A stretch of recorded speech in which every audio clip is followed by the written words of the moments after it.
Sometimes God works in our life and we don't even realize it until many years later, just what He had done. In 1992, I was widowed at the age of 41 years old. My husband committed suicide at the age of 43 due to depression. He had been in an auto accident 10 years prior that put him in a wheelchair. And so he had a lot of depression over that last 10 years. And he was the decision maker in our family. I was the chronically shy person. I was afraid to step out of my tiny little comfort zone. And so when he died, I was thrust into a world of having to make decisions on my own. And that was really tough for me.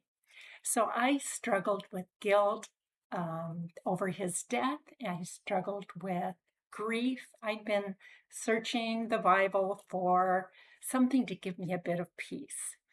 And I kept coming back to Psalms 37:4.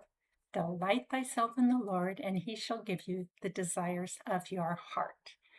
Now, I knew that didn't mean that just because I believed or prayed that I'd get anything I wanted, and I didn't understand why I kept coming back to that same verse all the time. And I was on my typical place on my knees beside my bed, sobbing my eyes out, and I heard this little voice in the back of my head that said, "Get up and go to church, Esther."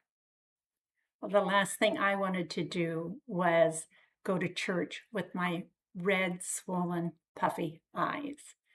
But I looked at the clock through my blurry vision and saw that if I hurried, I could make it to the service that evening. And that was back when they still had church services on Sunday nights.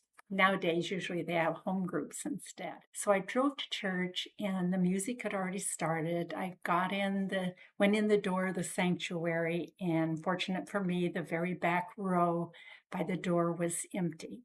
So I sat close to the doors with the idea that when the service was over, I'd sneak out the door and nobody would even know I was there. Nobody would question what was going on, why.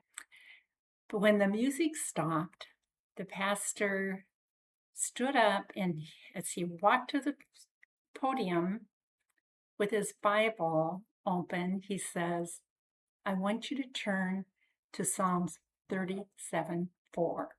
Well, my ears perked up like a little puppy dog at the mention of the word treat.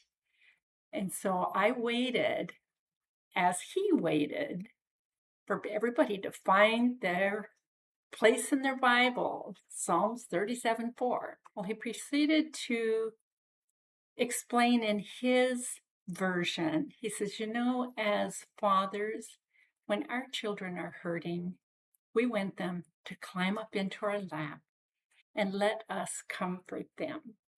We want them to trust us, to take care of them. And at that moment, that word trust really spoke to me. I was a Christian, but I wasn't trusting in the Lord to do his will.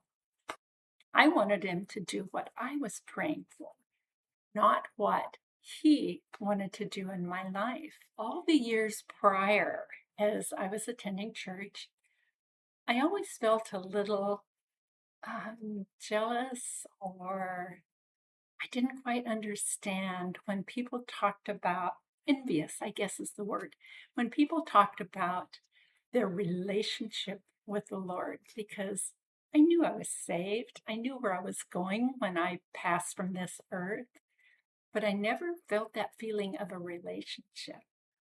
But that night, something happened when he talked about trusting in the Lord.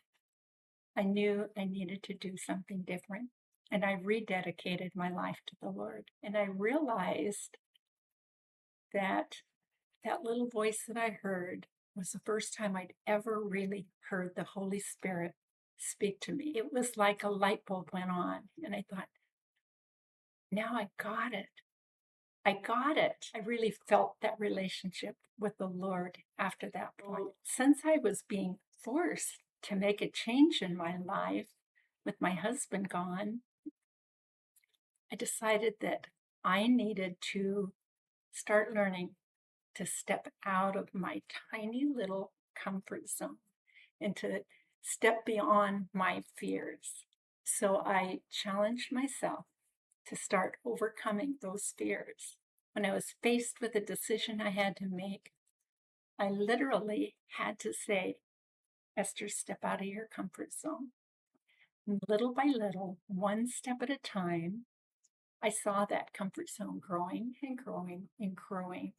And then many years later, I looked back and I thought, gee, look at all the things that I have done, how I've overcome all those fears in my life. But I'm still a little bit shy. No, I'm still a lot shy. But I learned how to step beyond it. And that was the big thing for me. Many years later, I became an artist. I've sold a lot of paintings. I started teaching paint and sip classes. And I actually found love in my 60s. My new husband started getting me to, he was a big karaoke buff, and he started convincing me to sing. And I finally stepped out of that comfort zone and started singing in public, if you could believe that. And in our 70s, he and I started a karaoke business. And in our community here, at our 55 plus community, we host karaoke evenings twice a month. A fun evening, and we get a huge turnout. So much fun. My husband also talked me into writing my memoir, and when he first suggested it, he says, you should write your stories so that your kids and grandkids can read that at some point. And my first response is, oh, I could never do that. But the more I thought about it, that was one more challenge, one more step that I could take out of that comfort zone. So I started writing. And after a year, I decided, I'm not sure I want to put all these vulnerable stories out there. But then I saw so many people that avoided eye contact with others and fidgeted in a crowd of people and didn't know how to join in. My heart broke because I've been there, done that, and I recognize those signs of that fearful mentality, not knowing how to join in. So I started writing, and it took me 4 years of writing and editing because I'm not a writer. I didn't think I was, but hundreds and hundreds of hours of writing coaches and writing classes. And I finally published my book, You Were Shy. And the title came from because now when I mention my shy days, people always say, You were shy? So, yes, You Were Shy from the Shadows to the Spotlight tells my story of my chronic follower mentality in my earlier years, my becoming a widow and having to make those choices on my own, and the steps that I took, and the struggles I went through, the guilt and the grief that I struggled with after my husband's death. All of that is talked about. And then finding love again in my golden years. It ends on a light note with all the fun things that my current husband, Sean, and I do while we go through being golden year newlyweds. I have been so blessed by the feedback that people have shared with me, how they related to different instances in my life.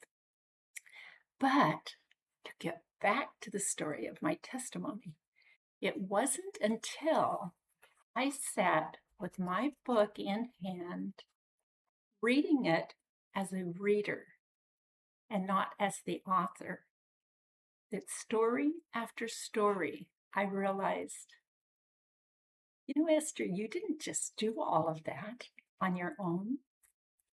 You gave your heart to the Lord, and whether you realized it or not, Jesus was right there holding your hand and leading you through every single situation, every step you took out of that comfort zone, every step you took past that fear and watched your comfort zone grow.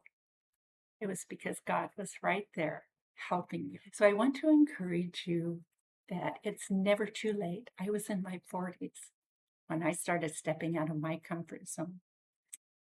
And I am so thankful as I look back how God helped me with every single step of the way. I pray that He helps you in your struggles. Where are you today?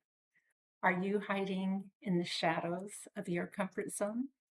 Are you allowing God to lead you out of that small little zone, out of those shadows, where you can live in the light that He so wants you to live in?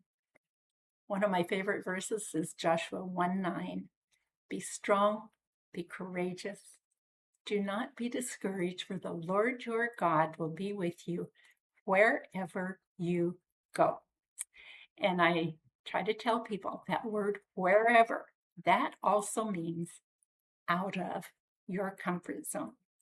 It also means past your fears. So trust in the Lord. Let Him lead you out of your shadows and into the light where He wants you to be, shining like those brightest stars.